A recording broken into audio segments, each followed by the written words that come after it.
Dictation लिखने के लिए रेडी हो जाइए। Ready, start. जलवायु परिवर्तन की चुनौतियां मानवता के लिए शुभ संकेत नहीं है।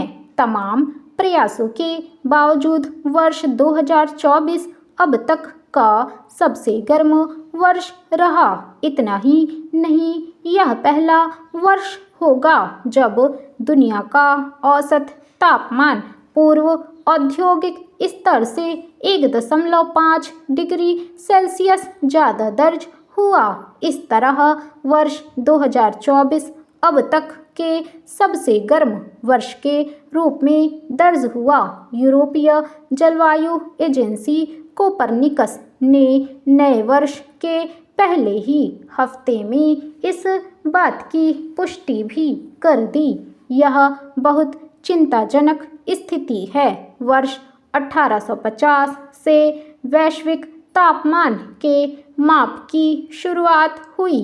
तब से संग्रहित आंकड़ों को देखने और तुलनात्मक अध्ययन के बाद इस दिशा में सक्रिय एजेंसियां इस निष्कर्ष पर पहुंची कि वर्ष 1850 के बाद से अब तक का सबसे गर्म वर्ष 2024 ही रहा।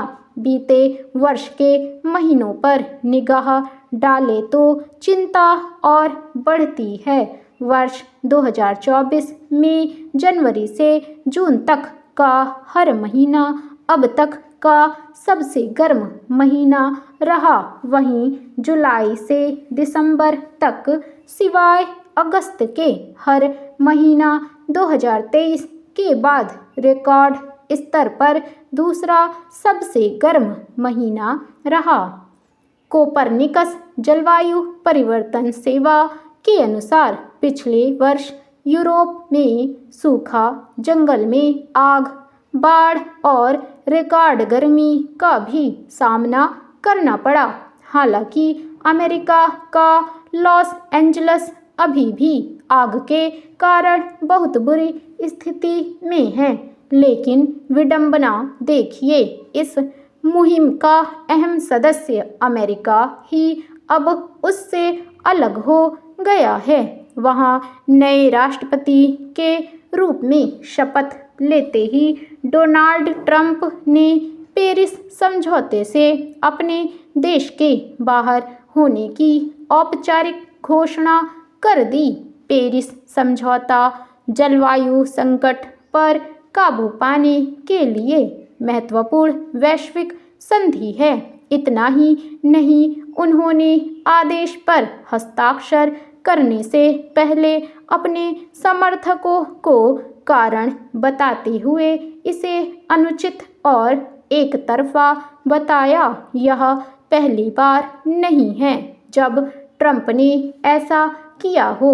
अपने पहले कार्यकाल के दौरान भी वह ऐसा कर चुके हैं। हालांकि तब अमेरिका 4 महीने ही बाहर रह पाया, क्योंकि बाइडेन के सत्ता में आते ही फिर समझौते में शामिल हो गया। इस कारण तब इस मुहिम पर कम प्रभाव पड़ा था।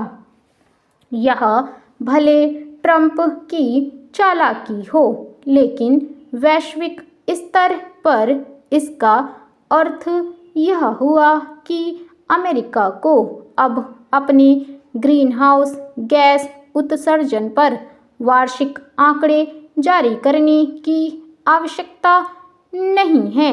यह जलवायु परिवर्तन संबंधी वास्तविकता और आंकड़ों को जुटाने के लिहाज से घातक होगा।